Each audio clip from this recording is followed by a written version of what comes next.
आज जिस कहानी के बारे में हम बात करने वाले हैं वो दूसरी कहानियों से बेहद अलग है। जहां आजकल हम देखते हैं कि एक वाइफ ने अपने हस्बैंड को, एक गर्लफ्रेंड ने अपने लवर को मार दिया और भी इसी तरीके के केस। ये जो आज का हमारा केस है ये अलग है। और मैं अलग इसको इसलिए कह रहा हूं क्योंकि आज हम बात करने वाले हैं इंडिया की पहली फीमेल सीरियल किलर के बारे में।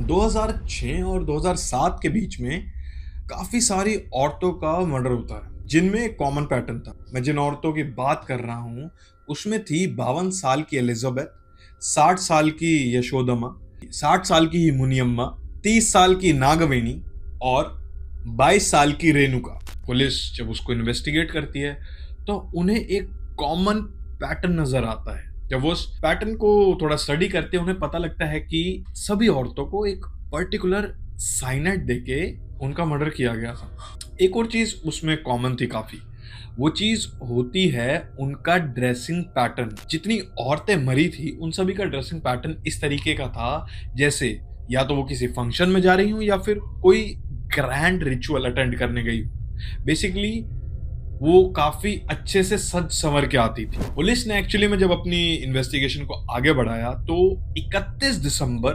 2008 को पुलिस ने एक औरत को अरेस्ट किया।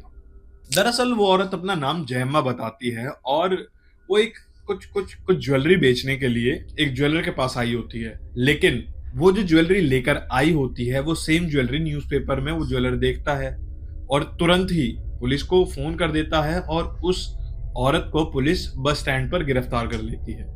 पुलिस को वो औरत अपना नाम जयम्मा बताती है लेकिन असल में उसका नाम जयम्मा नहीं बल्कि केडी केम्पम्मा था, जिसे लोग साइनाइड मलिका के नाम से भी जानते थे।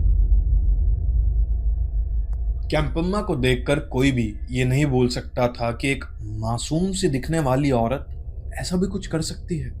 लेकिन वो कहते हैं ना कि एक चेहरा पर्दे की तरह होता है। जब पुलिस ने केम्पम्मा को अरेस्ट किया तो उसने अपने सारे जुर्म कबूल लिए, साथ में ये भी कहा कि उसने ये सब चोरी के लिए किया था। लेकिन क्या सच में उसने सब चोरी के लिए किया था? केम्पम्मा का जन्म 1970 में कागलीपुरा के गांव में हुआ जो कि आज बेंगलोर के पास पड़ता है। केम्पम्मा की फैमिली काफी ही गरीब थी और इसी के चलते उसकी ना तो ढंग से पढ़ाई हो पाई और यंग एज में ही केम्पम्मा की शादी हो गई थी। केम्पम्मा के पति की आसपास के एरिया में काफी ज्यादा इज्जत थी और इसी के चलते ही केम्पम्मा के घर वालों ने उसकी शादी उस टेलर से कराई थी। केम्पम्मा बचपन से ही इस गरीबी के दलदल से बाहर आना चाहती थी, लेकिन वो अपने लिए कुछ कर पाती इससे पहले ही उसके परिवार ने उसकी शादी एक टेलर से करा दी।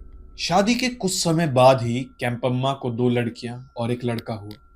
अपनी फैमिली को सपोर्ट करने के लिए केम्पम्मा ने भी एज अ मेड काम करना चालू कर दिया था। और एक दिन जब केम्पम्मा एक घर में काम कर रही थी तो उसे एक छोटी सी ज्वेलरी का पीस मिला। केम्पम्मा ने वो पीस उठा लिया और उसे एक सुनार के पास जाकर बेच दिया।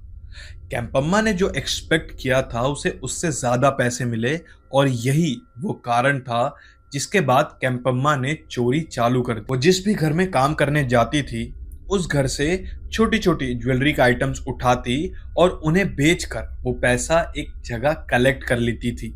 एक दिन केम्पम्मा ने अपने पति को कन्विंस किया कि वो आसपास के लोगों के साथ मिलकर एक चिट फंड में पैसा लगाए। उसका पति ये चीज मान गया, लेकिन केम्पम्मा ने जैसा सोचा था आखिर वैसा नहीं हुआ। जितने पैसे लगाए थे सभी डूब गए और उसके साथ साथ उसके पति की कमाई हुई इज्जत भी उन्हीं पैसों के साथ डूब गई। इसका असर ये हुआ कि केम्पम्मा के पति और केम्पम्मा में हर रोज लड़ाई होने लगी, जिसके चलते केम्पम्मा के पति ने उसे उसके घर से बेदखल कर दिया। 1998 केम्पम्मा के पति ने उसके साथ साथ उसके बच्चों को भी बेदखल कर दिया था, जिसके बाद केम्पम्मा ने फिर से अपना चोरी का सिलसिला चालू कर दिया, लेकिन इस बार एक नए तरीके से। कैंपम्मा इस मामले में काफी शातिर थी। कैंपम्मा को जब घर से निकाला गया तो उसके बाद उसने छोटी छोटी नौकरियां करी और उन्हीं नौकरियों में एक नौकरी थी एक सुनार की दुकान पर काम करना, जहां पर उसे एक ऐसी चीज के बारे में पता लगा जो सोने की प्यूरिफिकेशन और उसे चमकाने के लिए यूज होती थी। और वहां से जन्म हुआ साइनाइट मल्लिका का। साइनाइट मल्लिका जिसने 19 अक्टूबर 1999 में अपना पहला मर्डर किया था। कैंपम्मा दरअसल ऐसे मंदिरों में जाती थी जहां पर लोग ज्यादातर आया करते थे। दरअसल कोई भी अगर मंदिर जाता है तो भगवान से जरूर फरियाद करता है, और उन्हीं फरियादों को कैंपम्मा कान लगाकर सुना करती थी। और कैंपम्मा उन औरतों को टारगेट करती थी, उन्हें अपने जाल में उलझा लेती थी जिन्हें जिंदगी में कोई दुख या कोई दर्द होता था। वो उन औरतों को ये कहकर बहला फुसला लेती थी कि वो उनकी मदद कर सकती है एक रिचुअल के थ्रू, क्योंकि लोग अक्सर ऐसी चीजों में माना करते हैं, तो वो फौरन ही उसकी बात मान जाते थे। 19 अक्टूबर को ऐसा ही एक हादसा होता है जब 30 साल की ममता रंजन कैंपम्मा की बात मानकर होसकोटा के टेंपल में आती है, तो कैंपम्मा उसे मार देती है और उसका सारा सोना लूट कर वहां से भाग जाती है। इस चीज के बाद भी कैंपम्मा ने अपनी चोरी की आदत नहीं छोड़ी, और इसी के चलते ही बिदौड़ी पुलिस ने कैंपम्मा को अरेस्ट किया और उसे 6 महीने की सजा हुई। कहते हैं कि कैंपम्मा ने जेल से निकलने के बाद अपना नाम और शहर दोनों बदल लिए थे, लेकिन उसने अपनी वो चोरी की आदत नहीं बदली थी। कैंपम्मा जिस भी जगह वो काम किया करती थी वहां वो चोरी जरूर करती थी। हालांकि ये बात अभी भी साफ नहीं हुई है कि कैंपम्मा ने आखिर कितने सारे मर्डर्स किए थे। कैंपम्मा ने टाइम के साथ साथ अपना तरीका भी चेंज कर लिया था। कैंपम्मा वही मंदिरों में जाकर उन औरतों को ढूंढती थी जिन्हें कोई प्रॉब्लम होती थी, और फिर एक रिचुअल का दिलासा देकर उन्हें अपने जाल में उलझा लेती थी। कैंपम्मा उन्हें बोलती थी कि रिचुअल के लिए उन्हें एक स्पेसिफिक ड्रेस पहन के आनी होगी, एक ऐसी ड्रेस जो उन्होंने अपनी शादी के टाइम पहनी थी, साथ में उन्हें सारी ज्वेलरीज भी पहन के आनी होगी। कैंपम्मा उन्हें पूजा करने से पहले कुछ भी ना खाने और पीने के लिए कहती थी, जिससे कि जब वो प्रसाद के तौर पर पानी में मिला हुआ साइनाइड दे तो बॉडी उसे फौरन ही एब्जॉर्ब कर ले और विक्टिम की on the spot he death हो जाए। ऐसा ही कुछ हुआ 22 साल की रेणुका के साथ। उसे भी बच्चा पैदा करने का दिलासा देकर कैंपम्मा एक गेस्ट हाउस में ले जाती है, और वहां पर पहले उसके साथ ये सेम रिचुअल परफॉर्म करती है और फिर उसका सारा सोना लूट कर वहां से भाग जाती है। रेणुका के पति का कहना था कि कैंपम्मा उनके घर पर काम किया करती थी, और धीरे धीरे से उसने रेणुका को अपनी बातों में उलझाकर ये सब किया। 7 दिसंबर से ही रेणुका अपने घर से गायब थी, और जब वो घर नहीं लौटती है तो 29 दिसंबर को मनी यानी रेणुका का पति उसकी मिसिंग कंप्लेंट दर्ज कर देता है। लेकिन वहीं कैंपम्मा अपना नाम, शहर और इरादा बदलकर दूसरी जगह चली जाती है।